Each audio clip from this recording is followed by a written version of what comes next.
Number one, Azane Kaka number one.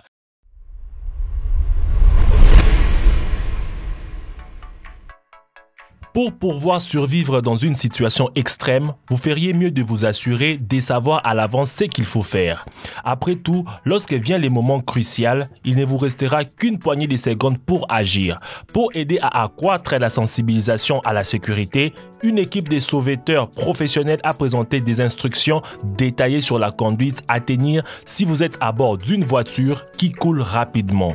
Aujourd'hui, je partage avec vous la recommandation la plus importante qui pourrait vous aider un jour à vous sauver et à sauver vos proches.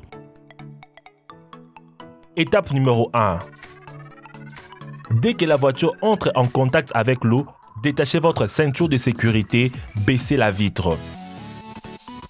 Étape numéro 2.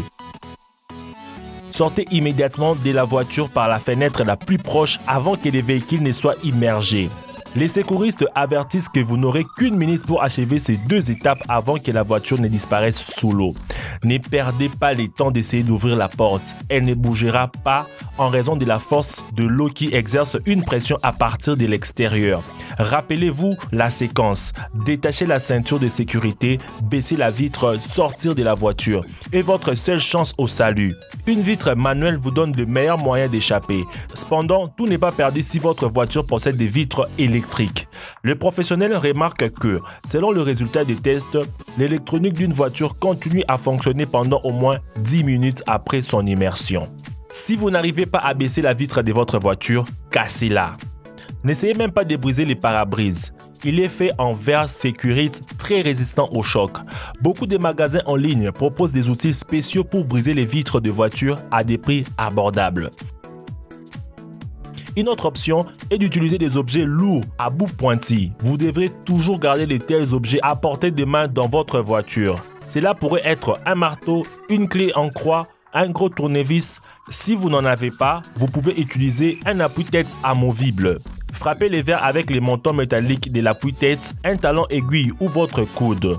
Vous devriez viser vos coups au point de la fenêtre car c'est là que le verre est le plus fragile. S'il y a des enfants à bord, assurez-vous de les faire sortir avant vous. Si vous voyagez avec des enfants, les secouristes recommandent la série d'actions suivantes à effectuer. Détachez votre ceinture de sécurité, baissez votre vitre latérale. Détachez d'abord la ceinture de sécurité de votre enfant plus âgé et poussez-le hors de la voiture. Puis, répétez la procédure avec le plus jeune. Enfin, quittez également la voiture. De cette façon, chacun obtient de meilleures chances de survie. Si vous n'arrivez pas à sortir par la fenêtre, attendez que l'intérieur de la voiture se remplisse d'eau, puis ouvrez la porte. Si vous n'arrivez pas à ouvrir ou casser les vitres, il y a une autre issue par la porte. Ce sont les méthodes les plus controversées pour échapper à la noyade, car il faudra attendre que la voiture se remplisse d'eau pour que la pression à l'intérieur et à l'extérieur de la voiture devienne égale. À ce moment-là, respirez le peu d'air qui vous reste, ouvrez la porte et nagez pour sortir. Un conseil des professionnels, tenez fermement les poignées de la porte pendant que l'eau remplit la cabine. Rappelez-vous que la porte ne s'ouvre pas si facilement. Vous serez peut-être obligé de les pousser avec vos pieds. Suivez les bulles d'air pour trouver votre chemin vers la surface. C'est facile de se désorienter sous l'eau, surtout si l'eau est troublée. Pour trouver votre chemin vers la surface, nagez dans la même direction que les bulles d'air montantes. Encore une fois, rappelez-vous, dès que la voiture touche à l'eau, détachez votre ceinture de sécurité, baissez la vitre et sortez le plus rapidement possible. Merci d'avoir suivi cette vidéo jusqu'à la fin. N'oubliez pas de le partager partout pour sauver vos proches. Et n'oubliez pas de mettre un gros pouce bleu et de vous abonner à la chaîne si ce n'est pas encore fait. Quant à moi, je vous dis I love you. À nous revoir demain à la même heure pour une nouvelle vidéo. Ciao.